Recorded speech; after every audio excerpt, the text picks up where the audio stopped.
ano yung pinaka nakaka-stress? Kaya meron ka bang balak talaga na ihinto yung mga love team?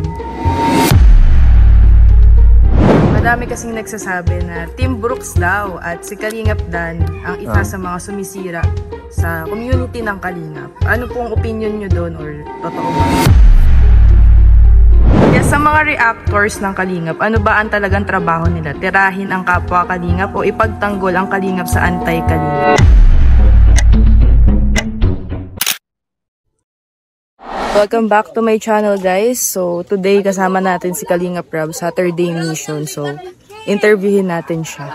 Kalingap Rob, guys. Ay. Kalingap Rob, guguluhin lang kita saglit. Sige. Pwede po kitang interviewin. Sige, sure. So eto Kalingap Rob, depende sa tanong. Sige, pwede naman mag-pass, kuya. Okay. Kamusta ka naman po ngayon? Okay lang, mas motivated and mas inspired. Kasi yan nga, pag may mga mga critics, lalo akong mas ginaganahan pa. At yun, masaya kasi dumadami tayo sa Team Kalingap, and ako naman hanggat ramdam ko yung suporta sa akin, walang problema, tuloy-tuloy lang. So kuya, kamusta naman ang bonding mo with Kalingap Angels? May mga nagbago ba? Masaya ako kasi mas naging close ko sila, mga Kalingap Angels. Lalo na itong mga nakaraan, yung sinasama ko sila lahat. Mas okay din pala yung ganun kasi mas nakikilala ko sila. Unlike before na medyo may pagbabago kasi sa content ko. Dati baga isa-isa ko sila minablog. Ngayon halos sabay-sabay na minsan sa isang vlog, ang dami kong beneficiary na binibigyan. Yung iba kasi, bawat sama niyan, may binibigay ako dyan. Yung iba, di ko lang talaga pinapakita na sa vlog. Basta bawat kita nyo sa camera, mayroon po akong binibigay sa kanila. Yun po yung ko dyan. Yun yung tulong ko sa kanila. Yes. So, at the same time, nag-enjoy sila sa pagsama sa atin. Oo nga po eh. Tsaka mas nagiging close sila lahat, kuya. Hindi lang sa pag may event. Tama. So kuya, bakit mo naman naisipan na tumigil? Ano yung pinaka nakaka-stress sa'yo? Yung sa yung yun nga, yung medyo nagsunod-sunod lang yung problema sa loob ng community. Lalo na yung regarding sa mga love team, 'di ba? Na medyo medyo talagang nagiging toxic na siya. Kasi may kanya-kanyang sinusuportahan, tapos basta alam naman na ng mga viewers yun, basta pag sa mga fanatics, 'di ba? Minsan di na talaga kontrolado yung mga sinasabi. Basta support lang sila sa kanilang iniidolo. Yun yung gusto kong mawala. Gusto ko ng pagkakaisa sa Kalingap. So kuya, meron ka bang balak talaga na ihinto yung mga love team? About sa love team, not totally ihinto. Siguro sa ngayon is maglalaylo muna ako kasi hindi lahat ng nagigets or naintindihan yung ng love team natin, yung goal. Kasi yung love team naman talaga is one of our strategies, 'di ba? Para sa kanila kasi lahat naman yung kumbaga dumaan sa love team, talagang grabe yung pagbabago sa buhay. At masayang-masaya sila about sa love team kasi alam naman nila na yun ay for good vibes, 'di ba? Na ginawa natin yung love team para sa mga suporta at para makatulong din sa kanila. Which is napatunayan naman natin yan sa Jomcar, sa EDC, na grabe naman talaga yung pagbabago sa buhay nila. Yun naman yung intention natin, kaya may love team na ginagawa tayo. Pero kung ayaw na ng iba or kung marami na rin umaayaw and outside sa Kalingap, marami na rin kumbaga nakakagulo or medyo di nila gusto yun, wala tayong magagawa kundi ihinto yun. Ito Kuya Rob, madami kasing nagsasabi na Team Brooks daw at si Kalingap Dan ang isa sa mga sumisira sa community ng Kalingap. Ano pong opinion nyo doon or totoo ba? Para sa akin hindi kasi hindi naman sila yung sa akin nagpapa-stress sa akin.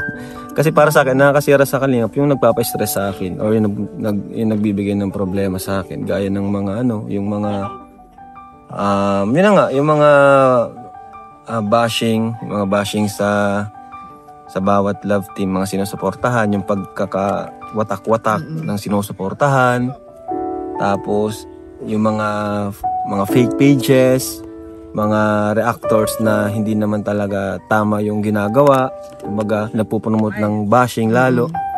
Yun yung talaga nakaka-stress sa Kalingap. Hindi naman kasi si Dan, kahit anong mangyari, talagang nanatiling loyal siya sa akin.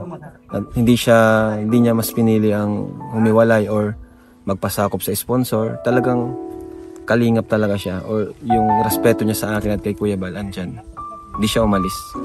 Wow. So ito kuya, sa mga reactors ng Kalingap, ano ba ang talagang trabaho nila? Tirahin ang kapwa Kalingap o ipagtanggol ang Kalingap sa anti-Kalingap? Sa ngayon kasi, halos konti na lang yung kinoconsider kong reactor ng aking ng Kalingap.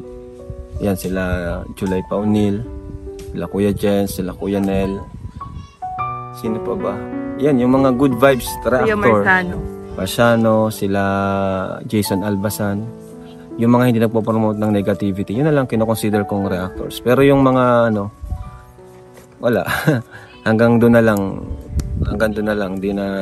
Kumbaga, hindi ko sila maipo-promote kagaya nung kinaninong July talaga na okay yung paggawa nila ng reaction video. Ito kuya, para lang clear din sa mga reactors natin, ano ba talaga dapat ang nire-reactionan nila? Mga charity vlogs, negative issues, love team, ano po ba? Kasi wala tayong magagawa dyan kasi mga reactors talagang mas gusto niyan mga issue eh. So, mahirap nang kontrolin yan. Siyempre, content, views, yun ang goal nila. Kaya, hindi natin sila mapipilit na kung ano yung re-reactionan nila. Basta ako, focus lang ako sa mga scholars ko, pabahay ko, may sponsor o wala. Basta hanggat may nanonood sa atin, susuporta, doon lang ako. Sa mga issue, sa mga reactors, no comments, di na ako mag-ingalam sa kanila. And kasi mahirap yan, kasi channel nila yan eh.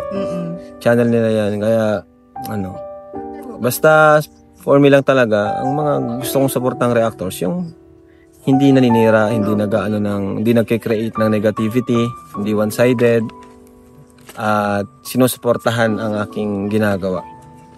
Eto kuya, minsan ba naisip mo na din na alisin na lang yung Team Brooks since marami na ring bashers or request ng iba? Hindi ko naisip yung ganong bagay. Na alisin ng Team Brooks kasi unang-una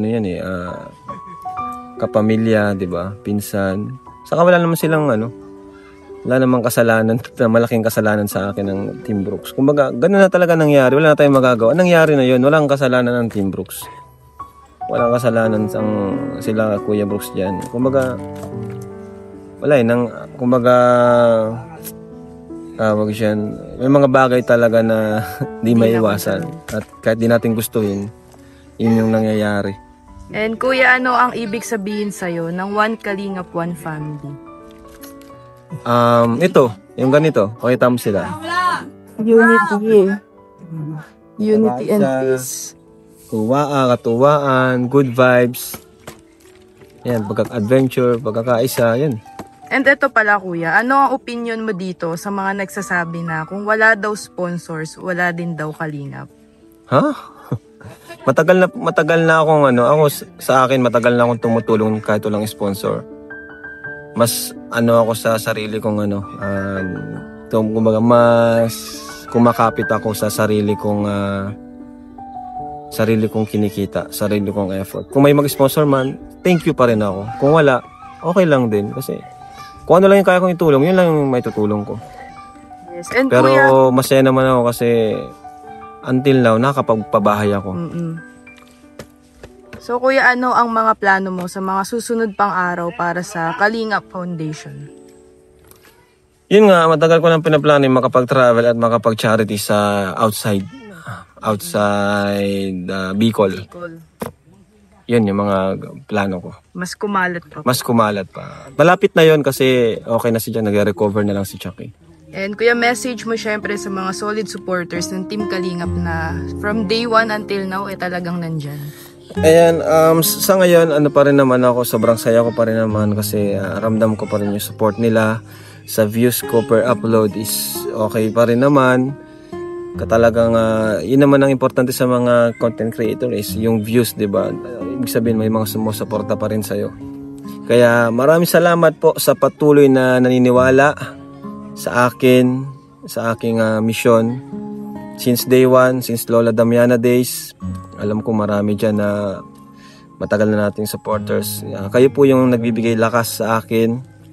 Sa totoo lang, kayo po yung mga comments nyo. Sobrang appreciated ko po yon. At hanggat andyan po kayo, mga subscribers, mga viewers, papatuloy po ako sa ginagawa ko pong charity content.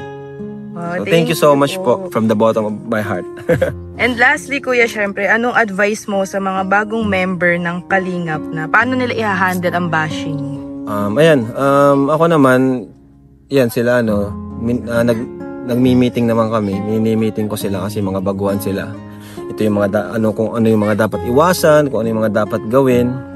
So, okay naman kasi sumusunod sila sa akin. Sabi ko kasi, ito yung kailangan nyo talaga. Kung gusto nyo tumagal sa akin, sumunod kayo sa rules ko. Diba? Alam naman nila yung mga rules. So, sinabi ko sa kanila. And wag silang papasilaw sa views, sa sponsors, or sa kanino man.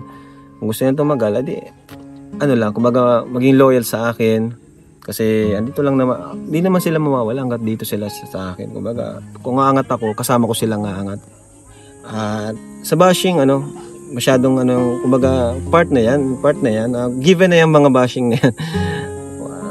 Kumbaga may mga di natin kayang i-please ang lahat, given na yung mga bashing na yan. So sabi ko, expect na nila yan, at medyo naman sila, matured enough na to handle na yung mga bashers. So yun Lang, Kuya Rab. Thank you so much sa iyong time. Thank you. Salamat po.